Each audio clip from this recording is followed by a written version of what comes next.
ఈ వీడియోలో మీకు విశాఖపట్నంలోని ఫిషింగ్ హార్బర్ అయితే చూపించబోతున్నాను. ఈ ఫిషింగ్ హార్బర్ లో చిన్న చేపల నుంచి పెద్ద చేపలు ఉన్నాయి. అలాగే షార్క్ చేపలు కూడా చూసుకోవచ్చు. ఈ హార్బర్ లో 1300కు పైగా బోట్స్ ఉన్నాయి. ప్రతి బోట్ కి చూడండి మన దేశ జెండా ఎలా రెపరెపలాడుతుందో. అయ్యో సముద్రంలోకి దూకేశాడు. సముద్రంలోకి వెళ్ళడానికి ఐస్ ని బోట్స్ లో నింపుకుంటున్నారు. ఏదో అయితే కొత్తగా నిర్మిస్తున్నారు. హాయ్ హలో నమస్తే, అందరూ ఎలా ఉన్నారు? ప్రజెంట్ వీడియోలో విశాఖపట్నంలోని ఫిషింగ్ హార్బర్ అయితే చూసుకోబోతున్నాం. చాలా ఇంట్రెస్టింగ్ గా ఉంది. ఇక్కడ వాతావరణం కానీ అంతా కానీ వీడియో అయితే చాలా ఇంట్రెస్టింగ్ గా ఉంటుంది. ఇంకా లేట్ ఎందుకు వీడియోలోకి అయితే వెళ్ళిపోదాం. ఈ వీడియోలో మీకు విశాఖపట్నంలోని ఫిషింగ్ హార్బర్ అయితే చూపించబోతున్నాను. ఈ హార్బర్ యొక్క హిస్టరీ ఏంటి, ఎన్ని రకాల చేపలు దొరుకుతాయి, ఎన్ని బోట్లు ఉన్నాయి, ఒక్కొక్క బోటు చేపల వేటకి వెళ్తే ఎన్ని రోజులకి తిరిగి వస్తుంది, ఇలా చాలా టాపిక్స్ అయితే కవర్ చేశాను. వీడియోని స్కిప్ చేయకుండా చివరి వరకు చూడండి, చాలా ఇంట్రెస్టింగ్ గా ఉంటుంది. అలాగే ఇంతవరకు మన ఛానల్ ని సబ్స్క్రైబ్ చేసుకోకపోతే సబ్స్క్రైబ్ చేసుకోండి. ఇంకా చాలా ప్లేస్ అయితే ఎక్స్ప్లోర్ చేయబోతున్నాను. అలాగే ఈ వీడియో నచ్చితే లైక్ చేయండి, మీ యొక్క అభిప్రాయాన్ని కామెంట్ చేయండి. ఫిషింగ్ హార్బర్ ఆర్కే బీచ్ దగ్గర నుంచి సుమారు 2-3 కిలోమీటర్లు అయితే ఉంటుంది. ఈ హార్బర్ ని చాలా మంది అయితే విజిట్ చేస్తారు. ఎందుకంటే ఇక్కడ చాలా రకాల చేపలు అయితే ఉంటాయి. చాలా బాగుంటుంది. చాలా మంది టూరిస్టులు ఫిషింగ్ హార్బర్ ని చూడడానికి అయితే వస్తారు. మనం అయితే వెళ్ళడానికి చాలా దగ్గరలో అయితే ఉన్నాము. అక్కడికి వెళ్ళేసి మొత్తం అయితే ఎక్స్ప్లోర్ చేద్దండి. ఏ రకాల చేపలు ఉన్నాయి, అలాగే ఏమున్నాయి అనేది మొత్తం క్లియర్ గా మీకు చూపిస్తాను. మనం ఆల్మోస్ట్ ఫిషింగ్ హార్బర్ దగ్గరికి అయితే వచ్చేసాము. ఇదంతా ఎంట్రన్స్ వ్యూ పాయింట్. ఇక్కడ నుంచి లోనకైతే వెళ్ళాలి మనం నడుచుకుంటూ. ఇప్పుడు టైం వచ్చేసరికి మార్నింగ్ 8 అలా అవుతుంది. ఉదయాన్నే 5 గంటలకి వచ్చినట్లయితే ఇక్కడ చాలా రకాలుగా అమ్ముతూ ఉంటారు.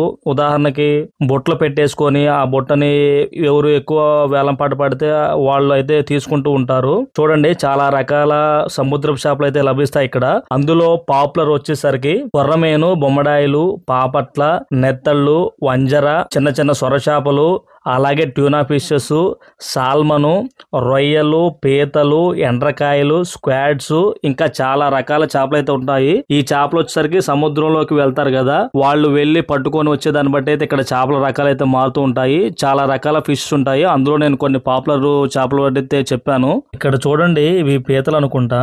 చూడండి ఎలా ఉన్నాయో, చాలా వెరైటీగా ఉంది చూస్తుంటే. ఇక్కడ ఫీలింగ్ అయితే చాలా మంది టూరిస్టులు విజిట్ చేసేది ఎందుకంటే ఇలా చాలా రకాల చేపలను అయితే మన కళ్ళతో చూడొచ్చు. రకరకాలుగా ఉన్నాయి చేపలు అయితే. ఇదైతే మార్కెట్ ఏరియా. ఇక్కడ చేపలని కొనుక్కొని అలాగే కట్ చేయించుకొని అయితే వెళ్తూ ఉంటారు ఇక్కడ నుంచి. ఇప్పుడు అయితే టైము 9-8 అలా అవుతుంది కాబట్టి ఎవరు లేరు. మనం ఉదయాన్నే వచ్చినట్లయితే చూసుకోవచ్చు. ఇప్పటికే మార్కెట్ అయితే అయిపోయింది. చూడండి చేపలు ఎలా పోసి ఉన్నాయో అక్కడ. అసలు చూస్తుంటే వింత ప్రపంచంలో అయితే ఉన్నట్టుంది. కాస్త స్మెల్ అయితే కొంచెం బ్యాడ్ గా వస్తుంది, కానీ చేసేదేం లేదు, మన ఉన్న ఏరియా లాంటిదే. చెప్పాను కదా, బుట్టలతో ఇక్కడ ఈ టైంలో కూడా సేల్ చేస్తూ ఉన్నారు. కొంతమంది వచ్చేసి ఆ బుట్టల్ని వేలంపాటతో కొనుక్కొని ఎక్కువకి బయటికి వెళ్ళేదైతే మార్కెటింగ్ అయితే చేస్తారు. కొంత అన్లోడింగ్ కూడా చేస్తున్నారు బోట్స్ నుంచి. ఈ విశాఖపట్నం ఫిషింగ్ హార్బర్ వచ్చేసరికి ఇండియాలోనే అతి పెద్దది. అలాగే దీని యొక్క హిస్టరీ ఏంటంటే 1976 సంవత్సరంలో ఏర్పడింది అఫీషియల్ గా. అంతకు ముందు వచ్చేసరికి ఇక్కడ చేపలు అయితే పట్టేవాళ్ళు కానీ అంత ప్రాముఖ్యత అయితే లేదు. దీని విస్తీర్ణం వచ్చేసరికి సుమారు 64 ఎకరాల్లో అయితే ఉంటుంది. చాలా రకాల పడవలు ఉంటాయి. అలాగే చిన్న పడవలు, పెద్ద పడవలు ఉంటాయి. చిన్న పడవలు వచ్చేసరికి ఉదయం వెళ్తే సాయంత్రానికి తిరిగి వస్తాయి. అలాగే పెద్ద పడవల్లో వచ్చేసరికి 7 నుంచి నెల రోజులు, 2 నెలలు అలా చాలా దూరం అయితే వెళ్తూ ఉంటారు. గుజరాత్ చాలా ప్లేస్లు అయితే వెళ్తారు. వాళ్ళు వెళ్లే దాన్ని బట్టి అందులోనే ఫుడ్ ఐటమ్స్ అవన్నీ పెట్టేసుకొని వాళ్ళైతే వెళ్తారు. ఐస్ అయంతా లోడింగ్ చేసుకొని పడవలను అయితే సిద్ధం చేస్తున్నారు వీళ్ళైతే లోనికి వెళ్ళడానికి, సముద్రంలోనికి. అక్కడ చూస్తున్నారు కదా, బుట్టలతో అయితే తీసుకుని వస్తున్నారు ఫిషెస్ ని. కొంతమంది కొనుక్కొని వెళ్తున్నారు. ఇవి వచ్చేసరికి రొయ్యలు అనుకుంటా. చూడండి చాలా మంది రొయ్యలు అవన్నీ సేల్ చేస్తూ ఉన్నారు. ఇంకా మనం ముందుకైతే వెళ్దండి. ఎలా ఉంటది ఏంటనేది మొత్తం ఏరియాని అయితే కవర్ చేద్దండి మాక్సిమం సాధ్యమైన తోటకైతే. చూడండి ఇక్కడ రెడ్ ఫిష్, రెడ్ గా ఉంది అది ఫిష్. ఆ నేమ్స్ కూడా మనకి అంతగా తెలియదు. ఇక్కడ కొంతమందిని అడిగాను, వాళ్ళు చెప్పారులే కానీ అవి ఇంకా వీడియోలో రికార్డ్ అయితే చేయలేదు. చాలా రకాల ఫిష్, అందులో పాపులర్ మీకు చెప్పాను కదా, చాలా రకాలు ఉంటాయి. బోట్స్ అక్కడ వెళ్ళిన దాన్ని బట్టి, వాళ్ళు తీసుకొచ్చిన దాన్ని బట్టి అయితే అక్కడ ఉన్న రకాలు అయితే మారుతూ ఉంటాయి. అవన్నీ కాదు, చాలా రకాలు అయితే దొరుకుతూ ఉంటాయి. ప్రతి ప్రతి బోట్ కి ఇండియన్ ఫ్లాగ్ అయితే ఉంది. చాలా బాగుంది ప్రతి బోట్ మీద అలా ఫ్లాగ్ అయితే ఉండటం. అలాగే ఇక్కడ నేను కొంతమందిని అయితే అడిగాను బోట్ రైడ్ చేసే వాళ్ళని, ఇలా మీరు లోనకైతే వెళ్తారు కదా, మరి లోనకి వెళ్ళిన తర్వాత మీకు నావిగేషన్స్ అవన్నీ ఎలా తెలుస్తాయి అని చెప్తానంటే, అక్కడ లోన అయితే ఇండికేటర్స్ ఉంటాయి, నావిగేషన్ ఇండికేటర్స్. నావిగేషన్ సహాయంతో అయితే వీళ్ళు వెళ్తూ ఉంటారు సముద్రంలోనికి. మీరు చూస్తున్నారు కదా, ఈ పక్కనే వచ్చేసరికి పెద్ద పెద్ద షిప్ నుంచి కంటైనర్లు అయితే వస్తూ ఉంటాయి. ఆ పక్కన ఉంది అదే ఈ ఫిషింగ్ హార్బర్ పక్కన. ఇవన్నీ షాప్స్ అలా కట్టేశారు, మేబీ షాపుల్లో పెట్టేసి అమ్ముతారు అనుకుంటా. అంటే మనం ఉదయాన్నే వస్తే చూసుకోవచ్చు, చాలా షాపులు అయితే ఉన్నాయి. ఇక్కడ చూడండి చేపలను అయితే ఎండపెట్టారు, చాలా రకాల చేపలు అయితే ఉన్నాయి, చిన్న చిన్న చేపలు. అలాగే చూడండి కొన్ని చేపలను అయితే అన్లోడింగ్ అయితే తీసుకుని వెళ్తూ ఉన్నారు. ఇక్కడ చాలా రకాల చేపలు చూడండి, ఇవన్నీ ఎండబెట్టేశారు ఇటు సైడ్ అయితే.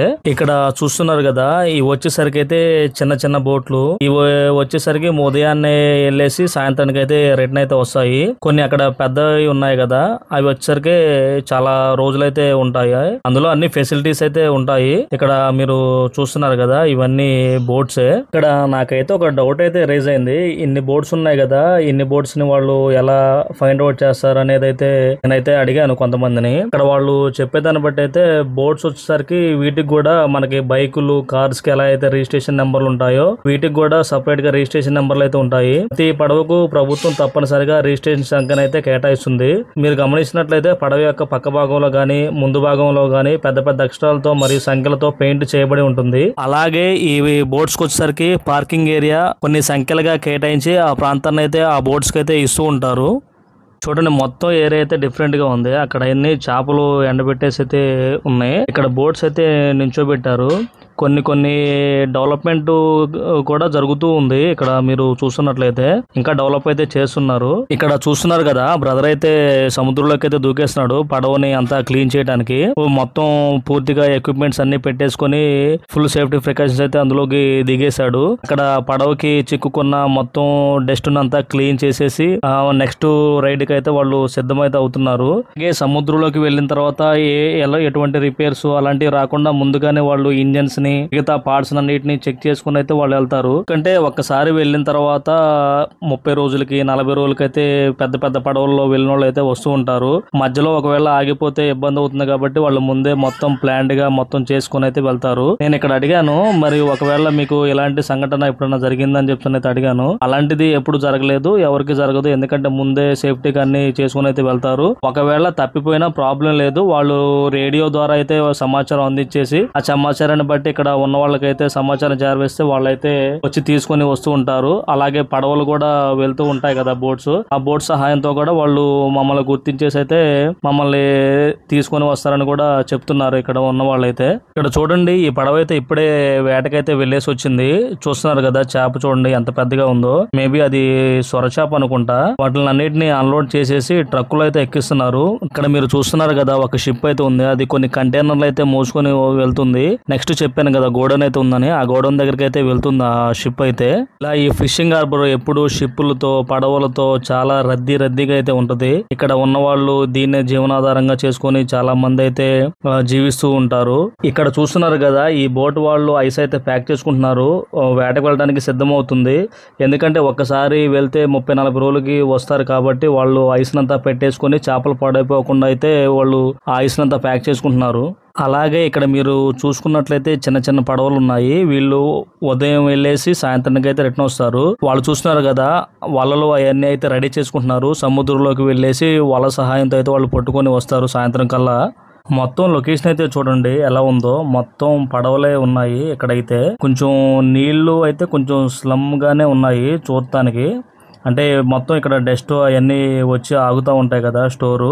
ఇక్కడ కొన్ని రకాల డెవలప్మెంట్ పనులు కూడా చేస్తూ ఉన్నారు, ఎందుకంటే ఫ్యూచర్ లో ఇంకా బాగా డెవలప్ చేసే విధంగా రూపుదిద్దుతున్నారు. కొన్ని రకాల కన్స్ట్రక్షన్ కూడా చేస్తూ ఉన్నారు. మీరు చూస్తున్నట్లయితే ఇక్కడ మీరు చూస్తున్నారు కదా సముద్రంలోకి అయితే పిల్లర్లు వేశారు, ఏదో కన్స్ట్రక్షన్ అయితే చేస్తున్నారు. ఇక్కడ అడగటానికి ఎవరు అయితే లేరు. ఇక్కడ మీరు చూడండి డెవలప్మెంట్ పనులు అయితే జరుగుతూ ఉన్నాయి. ఇన్ ఫ్యూచర్ మీరు వచ్చినట్లయితే అది చూసుకోవచ్చు అక్కడ ఏదైతే కన్స్ట్రక్ట్ చేశారో అనేది. అలాగే నేను లెఫ్ట్ సైడ్ వ్యూ పాయింట్ దగ్గరికి అయితే వచ్చాను.